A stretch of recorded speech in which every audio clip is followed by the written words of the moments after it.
pick up this seminal work, with the exception of maybe one chapter, the contents of this book remain as relevant today as they were when the book was written almost 50 years ago. And I'm conscious that in this book, you understand fully why the word is love came to represent so much of the policies and programs identified in a philosophy that saw people, that heard people, and that felt people. I am not the one to give you a historical treatise on all of the achievements of Michael Manley. But suffice it to say that in this small Caribbean, there are some things that stand out, if only because for too much of our history, our parliament was used as an instrument of oppression rather than a tool of enfranchisement and empowerment.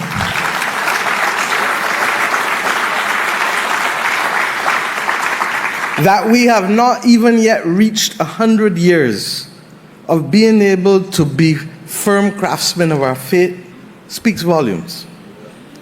But that we have, in this short period of time, been able to reverse aspects of our legislation that literally choked us and denied us the dignity of agency and the dignity of our humanity is a major, major accomplishment. In our case, it cut across many leaders. In yours, it did. But some of these things stand out purely because of the majesty of the legislative transformation and the social transformation. The repealing of the Master and Servants Act, an iniquitous piece of legislation that sought to bind us in as close to bonds of slavery without slavery being legal. The establishment of a national minimum wage, something that eluded many, many countries for many, many decades before you established it here. Maternity leave with pay, which we actually did slightly before you, but Michael Manley made sure that you did it. Gender equity and pay scales. Other laws, as we heard tonight, that outlawed bastardy, as we did too, around the same time. A law that established your National Housing Trust, I'm told, that transformed the fate of so many of your citizens. But it is not simply in the announcement and the passage and the recitation of these policies that it matters. It is also in the essence of the man, believing that fundamental to the building of a society is the dignity to be accorded to each and every citizen, to see, hear, and feel each and every citizen. And we take this sometimes for granted because the world in which we live doesn't even admit of it. Countries that are large sometimes don't see or feel small countries.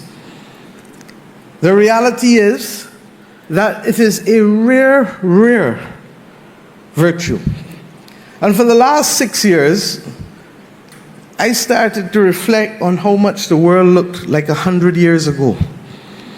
And that in truth and in fact, we are in the throes of an inflection point, a historic movement that really, really, today, causes us to have to pause. And the danger is that we might be at risk of being distracted from the fundamental things that truly make a difference to our planet and to our people, and by extension, to our Caribbean civilization. The reality is that what we are witnessing, in my view, is really the dying of an old order without yet seeing where the new order will be located and how it will be framed. The world itself is a dangerous place to be. The 1st of December, France had a government, as did Syria. Today, the 10th of December, both have been gone for a few days. One by law and one by force. We are at an interesting point.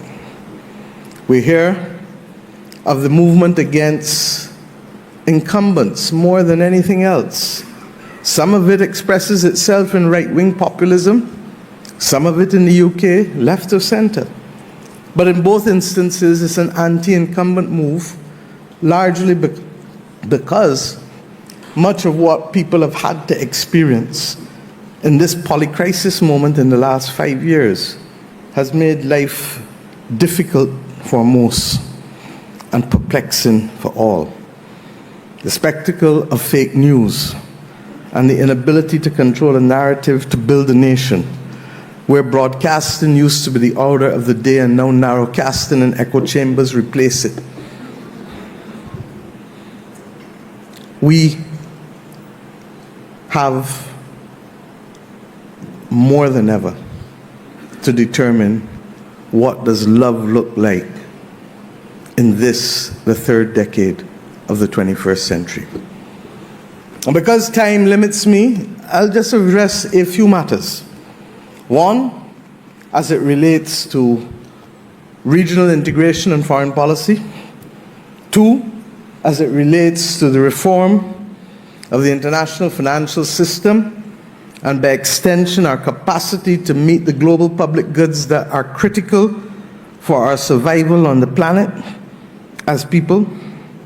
And finally, the utter and absolute importance as Caribbean people of the psychological reinforcement of our cultural identity to give us purpose and to give us unity and solidarity to weather these difficult times as the New World Order finds itself emerging. May not be for a few decades, maybe as soon as the next 5-10 years. And it is slow upon us when all of a sudden, as we saw in Syria, it is immediately upon us.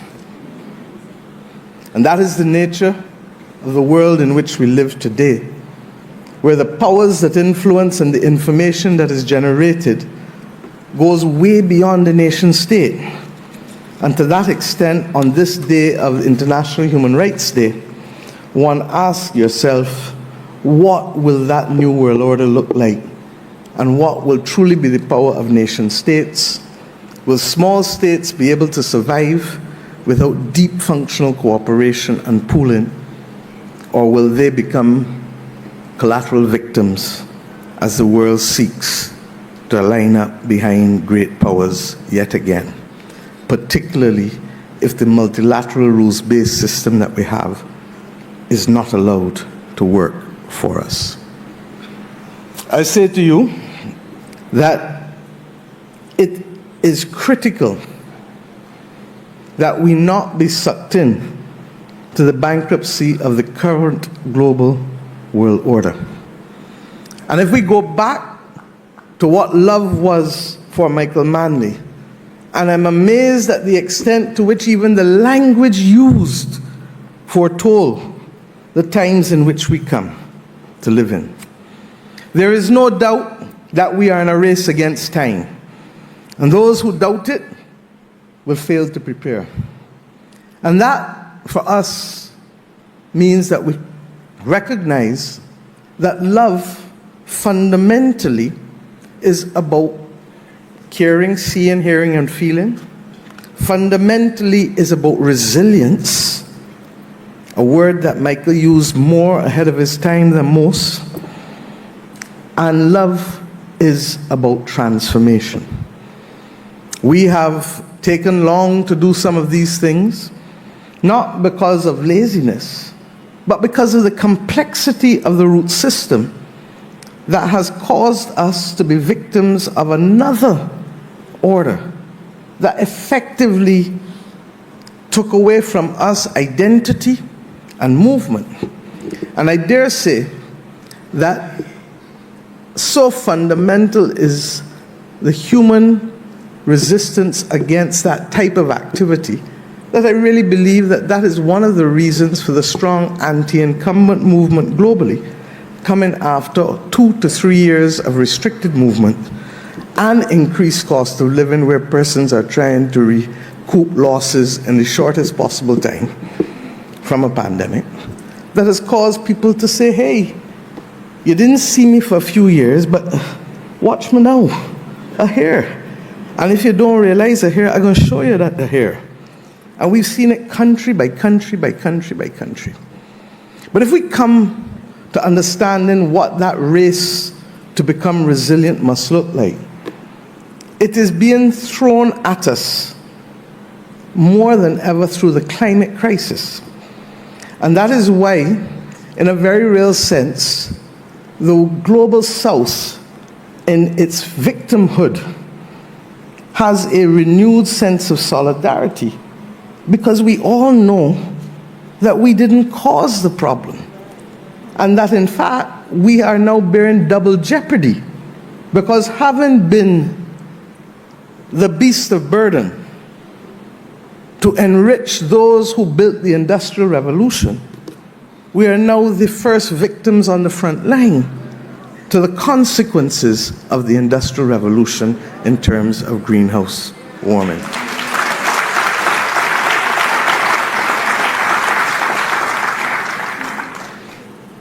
And that solidarity is not in a vacuum, because at the same time that we seek to save ourselves from the climate crisis, you're asking us to divert critical capacity and financing away from the noble objectives of development as best captured in the Sustainable Development Goals. It is not on. And we can no longer move in one direction to fight climate, then we can move in the other direction alone to fight development and ignore climate. We must walk and chew. And it is a false dichotomy to ask people to choose between people and planet.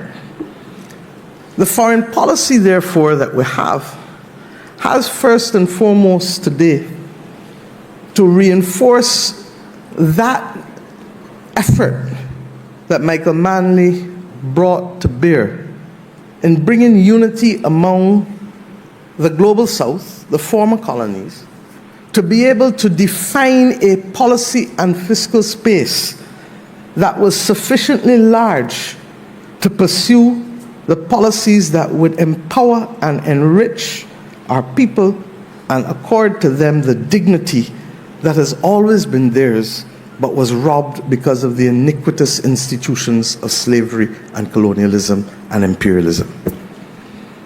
We have, at this point, to recognize that that common purpose, and I have the honor to lead now the climate vulnerable countries of the world, otherwise known as the V20 group, which now embraces 70 countries from across Africa, Asia, and the Caribbean and Latin America, recognizing that our common purpose in fighting the battles against the climate crisis and finding the financing necessary to secure our way, and also conscious of the pathogens that may develop, because health can immediately trump anything if a pandemic hits us in the way that the last one did.